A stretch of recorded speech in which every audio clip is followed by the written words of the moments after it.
The first one to be devoted to Saint Joseph was God, we could say, and he entrusted Our Lady, really his greatest treasure, whom he had conceived without sin in the marriage of Joachim and Anna.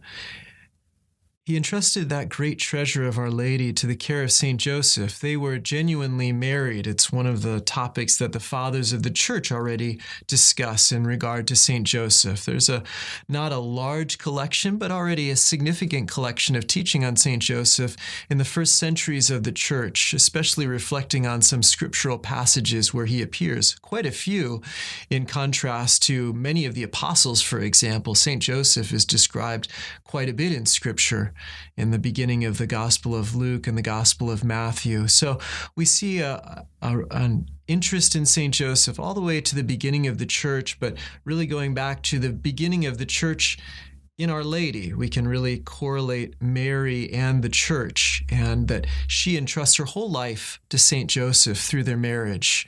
And there's a beautiful marriage that's there.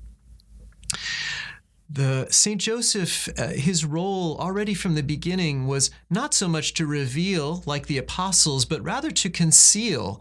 He is the author of the hidden life. And St. Ignatius of Antioch points out that it was because of St. Joseph and the authentic marriage that he had with Our Lady that the devil lost sight of her, because the devil was looking for an unmarried woman who would be a virgin, not for a married woman.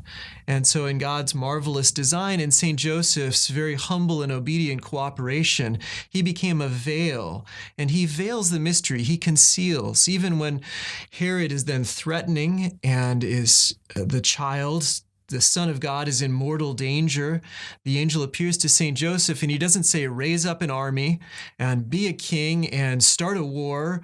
He says, disappear, take the child and his mother and depart for Egypt until I tell you. Must not have been a very comforting thought to St. Joseph to not know how long they would be there, but he did exactly as the angel said. By night, that very night, he took the child and his mother, Mary and Jesus, into Egypt. And so he conceals the mystery. And then when they come back into Nazareth, he conceals the mystery. When Jesus emerges in his public life, the people he's been living with for decades have no idea who he is. St. Joseph never bragged. He never let anyone know the wonderful things that must have been happening in that house, as those who were closest to God, including God himself, discussed the law, discussed the fatherhood of our God, discussed so many wonderful things, and lived in a communion of love that surpassed every other.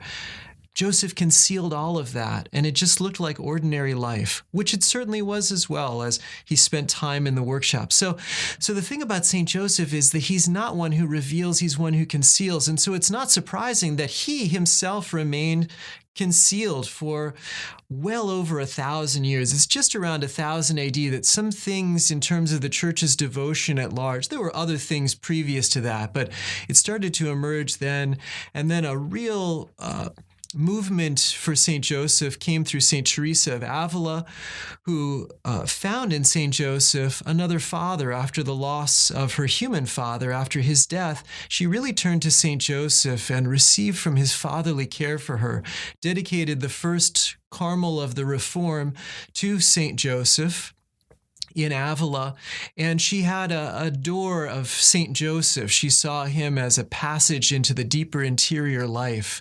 His silence, his reverence, his interiority became a model that she looked to and also directed her sisters to. So that was a big opening in the 1500s. And also at the Council of Trent, there was a breaking open as Bossuet preached to the council fathers and spoke to them about St. Joseph, and some beautiful panegyrics that we have from him. And the devotion began to grow and find some space in the liturgical life of the church. And then another big breakthrough was with Pius IX, who declared St. Joseph the patron of the universal church. It's a kind of obvious connection in one sense because of that identification of Mary and the church. St. Joseph, as the protector of Mary, would naturally be the protector of the whole church. But it shone a light on St. Joseph that then created a kind of momentum, and every pope since Pius IX has written substantially about St. Joseph, with a certain culmination. The largest single magisterial teaching about St. Joseph was from St. John Paul II, Redemptoris Custos, the guardian of the Redeemer, a beautiful document gathering together much of the teaching about St. Joseph and putting forward some of St. John Paul II's own reflections.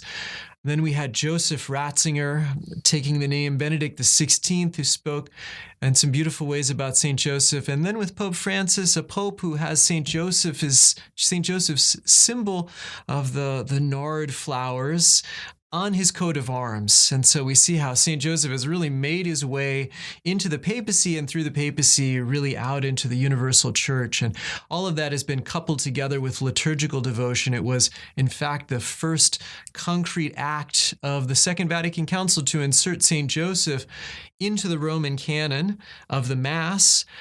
And not only into the Roman canon, but above all of the other saints, including the apostles and martyrs, St. Joseph took the prominent position just after Mary as really the greatest saint that our world has known. And so it's been a wonderful growth in devotion over the past several centuries, but really gaining a certain fervor heading into our times.